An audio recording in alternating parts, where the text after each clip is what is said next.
Hawu, baba mfundisi wenkosi. Ngicela ngikhuluma namuphi umfundisi la?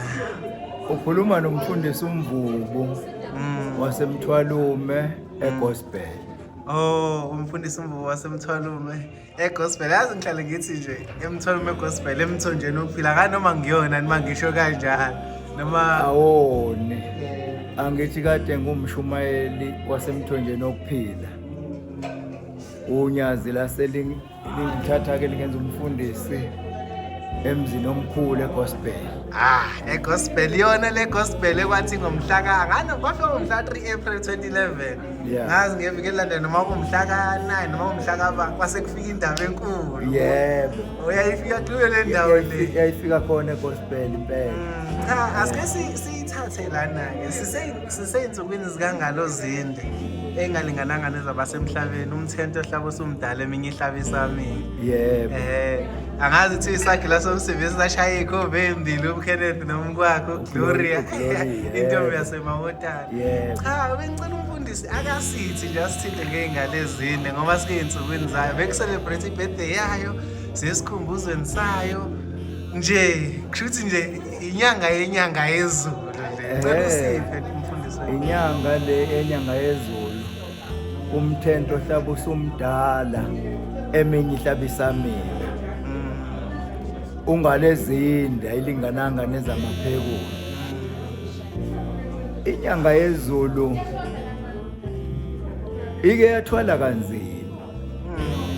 Thwale kanzima inyanga yezulu iphuma kulowamuzi wasekuphakameni. Yayogonwa inkosi yamaqadi eyafike yayimukela emaqadini yathi ayihlale lapha emzini wayembeka.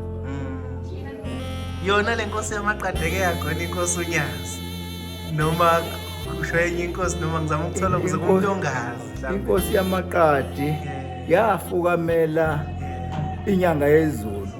Inkosi le ndala ezala le khona. Yona yafukamela inyanga yezulu. Inyanga yezulu yahlala khona embeka yenza yonke into khona kwaba khona imigidi khona kwaba khona inkonzo khona kwaze kwavela le ndawo esebuhleni. Le ndawo esebuhleni ke yathi mayivele yaseyithutha ke inyanga yezulu yathuthela ebuhleni. Le yafika khona inyanga yezulu ke yakhanda leli bandla elingako libonayo. Mfundisi wenkosi mawuthi uthi indaba yasebuhleni ngeke ngibone kunamathempeli amabili ebuhleni. Yafike yawakha omabili kanye noma kwaba kanjani mhla ifika ngoba khona ithempeli elisenza sikhona ithempeli eliphezulu. Yawakha kanye lamathempeli. Inyanga yezulu yabhusha ihlathi lapha kwakusehlathini. Yafika yabhusha ihlathi izandla zayo. Yalakha leli likezansi yaliqeda. Kulesa sikhathi kwakubabaza abantu bebuza ukuthi kodwa leli thempeli elakhiwe elikhuluma ngakho kuyongena abani. Kanti uNkulunkulu uyazi ukuthi abantu bamemile. Lele Esingasaneli kulo. Ingakho ke nje sekuye kwayatholakala le ndawo ephezulu ngoba kwase kubonakala imihlangano efana noJuly ayisaneli lapha ezansi. Kwase ke inkosi ke ikhipha le ndawo ephezulu. Yafike ke kwakhiwa lela thempeli ke liphezulu ke. Nale seligcwala. Selibonakala nalo ke manje ligcwala. Ngoba uShembe abantu sebembonile ukuthi uNkulunkulu. Baba. Sonke lesisikhathi abantu bebengaboni uShembe uNkulunkulu kodwa manje uShembe sebembonile wonke umuntu ufuna uShembe manje. Bayabona indaba enkulu. Indaba enkulu lena. Manje mfundisi wenkosi lami ngixolisa ukuphazamisa ukuthi ibandla lamaNazaretha liyanda. Bengicela uyibuyisele lapha kubabamkhulu ukuthi kwathiwani mhla esentabeni inhlangakazi ngiza kuthiwa kwathiwa abantwana bakhe ngicela uyithathe lapho mase uyicorrelate nento eyenzeka manje. Uyisisa kubabamkhulu uzifaka wayelindile enhlangakazi elinde kubahlangane khona noNkulunkulu. Uma ehlangana noNkulunkulu ubabamkhulu uNkulunkulu uthi akuqalaza ubheke lena ezansi ubheke enhla ubheke phezulu. Uthi ubonani uthi ngibona izinto engathi isihlabathi engathi ihlabathi. Uthi ke uNkulunkulu akuzona ihlabathi abantu laba engunika bona. Laba abantu ibandla oyakulona lizoba ngangeyihlabathi izolwandle. Njengoba sibona ke namhlanje kunjena nje kwasho uNkulunkulu eshokugombela emnika ucu lokuba hamba uyokhanda leli bandla. Wathi ke namhlanje njengoba ngukunika locu nje wena usuyimina mina senguwena. Ingakho ke kuthiwa nje ushembe uNkulunkulu ngoba uNkulunkulu wathi ushembe wena suyimina mina senguwena. Kusho ukuthi masibona ushembe sibona uNkulunkulu kaShembe, sibona uNkulunkulu sibona yona yonke into nje. Kunjalo. Kusho ukuthi akusekho ngale kaShembe. Angeke ukho ngale kaShembe. Shembe uphelele. Baba mfundisi Nkosi ngoba sikubamba emadineni nje sikubamba kuvi. Inyanga yezulu ke. Yebo. Kuyagila isimanga ngakithi. Kuphi neze. Esiphofu. La ngisuka khona. Yagila isimanga inyanga yezulu khona ukhomo okwakuthi ukhomo enkostina. Uma ukhomo evuka ekseni eya lapha ngasendlini yenkosi efike eshaya inkostina washaya yazi yaphuma inkosi inyanga yezulu yaphuma yasondela. Uma isondela inyanga yezulu yeza nje kancane ibelethi izandla zayo ngemuva. Yeza yafika kukhomo yaseyifika imisunyanga ibeka isicathulo kanje eduze kwakhomo. Wase kuthula inkostina.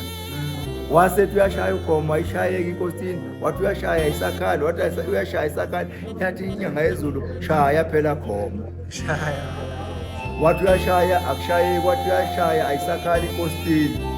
Yaseyithi inyanga yezulu kulungile ke khomo sengiyakudedela bengiyibambile le nkostina bengifuna ubone ukuthi uNkulunkulu ayikho into angayihluli la emhlabeni. Wase eyidedela ke esesuka yaseyakhala ke inkostina. Saba bazalapho ukuthi ushembe kanti unjani okwazi ukubamba imishini ithule engawubambile ngezandla ebekunyawo nje eduze komshayi wenkostina wabekunyawo nje kanje kwasekuthula yonke into wabe zathi washaya ukhomo lutho. Baba mfundisi wenkosi hayi izinkulu kakhulu lezi ndaba ngeke ngizwe inkosi unyazi ithi phela mina ngowenyanga yezulu. Manje bengicela ukuthi uyithinta kancane ukuthi njengoba ihlala ikugqamisa inkosi unyazi ukuthi mina ngowenyanga yezulu kubaluleke ngani ukuthi ihlala isikhumbuzo ukuthi mina ngowenyanga yezulu. Angithi inyanga yezulu phela umkhulu walo unyazi. Ngoba ubaba uThingo ingane yenyanga yezulu. Bese uThingo luphiwa unyazi. Unyazi luyingane yoThingo. Manje njengoba ethi uyingane yenyanga yezulu nje umkhulu wakhe inyanga yezulu uzalwa uye. Ngoba inyanga yezulu kuyazala uThingo lazala unyazi lwezulu. Masuyibika la kuthiwa emphethweni wembenge ngize kukhulunywa ngaleyo datha kanjalo uma ukuthi umfundisi uvumekile ukufika lapho ukuthi mhlambe ke athi ukithi kancane kuqonda ukuthini ukuthi umphetho wembenge lo. Mhlambe sengibuza okudibi kodwa ke sungayithi nje phezulu. Asawika phezulu. Umthetho wenyanga yezulu yayiqonda ukusho ukuthi njengoba ithi yona nje umphetho wembenge bonke oshembe abazolandela bazophuma kuyo. Njengoba washo ubaba ilanga wathi kuye usefunile akatholanga lutho eswini sakhe akukho lutho ngasohlangothini lozoba uNkulunkulu phambi kwamaNazaretha. Wase inyanga yezulu ke ithi yona ephethe imbenge ngoba onkulunkulu bonke bazoqhamuka kuyo. Njengoba kwathi emva kwayo kwaqhamuka inkosi uThingo. Emva koThingo kwaqhamuka unyazi lwezulu. Aqhamuka indaba enkulu. Bonke labo uNkulunkulu abenyanga yezulu. Hayi lesenethini cha mfundisi ngabe sithi ungayo emadineni kodwa hayi ngoba sikuthola kube kanye nje unyaka umude kangaka siyobine sikuthola ngalilanga esiyokuthola ngaso. Siyabonga kakhulu mfundisi. Siyabonga.